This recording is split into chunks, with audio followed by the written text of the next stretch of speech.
Hi friends, welcome back my YouTube channel. केमती अच्छे समस्ते ईश्वर कृपा समस्त भल थे। आज मुझे आपको नुआ नुआ टिप्स आनी तो देखना चलते। फर्स्ट टिप्स मोर कौन अच्छी। फर्स्ट टिप्स अच्छी मोर नेल पॉलिश को लेकर। हम जो नेल पॉलिश लगाऊ था आम गोटे प्रोब्लेम या हुए कि जो आम जो नखर लगे आम नख लगेवा सहित मोर देखो माने बाहर को नेल पॉलिश पलि आसे। जितेबाला भी आपण मैंने नेल पॉलिश लगाउछन्ते एमती किसी क्लचर नहीं जाए। क्लचर को जो पोजिशन में रखुच्छे आपण देखी तो पार्थिबे से भाया रखिकी आपण मैंने नेल पॉलिश को लगे। देखिए आपण मान नेल पॉलिश जमार भी एपट सेपट हेनी आ पूरा ठीक साइज रे पूरा लगे जहाँकि आपण मानक लगे सारापर पुणी पोछिबार गोटे माने थाए। जब एपट सेपट आमको हो जाए ना तो लगेवाई भल लगी न थाए।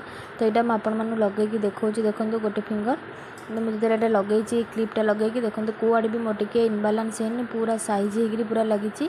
तो जितेबाला भी आपण मैंने लगाउछन्ते तो छोटिया टिकटे आपण मैंने करंतु। आपण मैंने सब फिंगर एमती देकरी आराम से लगे पारे। देखिए आपण मानक कौन असुविधा हेब नहीं।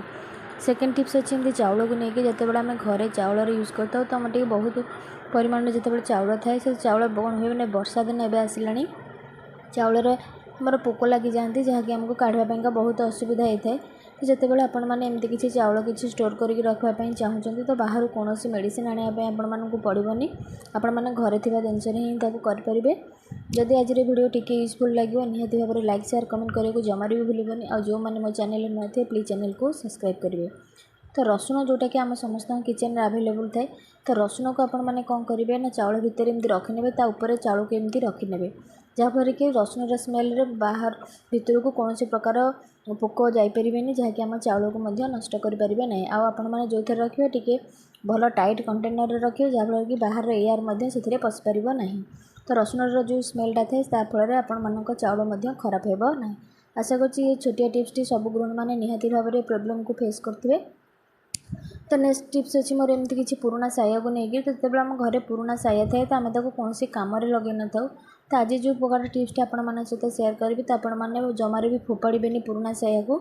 तो समस्त घरे एमती प्रकार साया थाए कि सायार कौन यूज आपने करना कि आज ये टिप्स देखला पर आपण मैंने निहाती भाव में करेंगे कि आपण मैंने पुराना साया को फिंगे ना। तो वीडियो भल लगे निहाती भाव में फ्रेंड्स मान सहित शेयर करेंगे। तो वीडियो को जमार भी स्किप करंतुनी फर्स्ट टू लास्ट पर्यंत पूरा देखते देखले ही आपण मैंने जानीपर। तो बढ़िया टिप्सटे ये आपण मैंने जो सायार जो आमर गोटे पट तो डोर थाए आ जो गोटे पट थाए से आपण मान घरे जहाँ भी रिजेक्टेड लुगा था बेडसीट था जहाँ भी आपण मानकर अच्छी आपण मैंने भितर आराम से भल कि साइज करी भांगिकी पूरे पारे। तो पूरे सारापर आपण मानक केमती कौन करार अच्छी से तो मुझे आगे कहबी। तो से कहूँ वीडियो को जमार भी स्किप करंतुनी भल लगे निहाती भाव में गोटे कमेंट करेंगे। आ कौ टिप्सटी आपण मानक पसंद आसला निहाती मत कमेंट सेक्शन में निहाती भाव में जनइबे।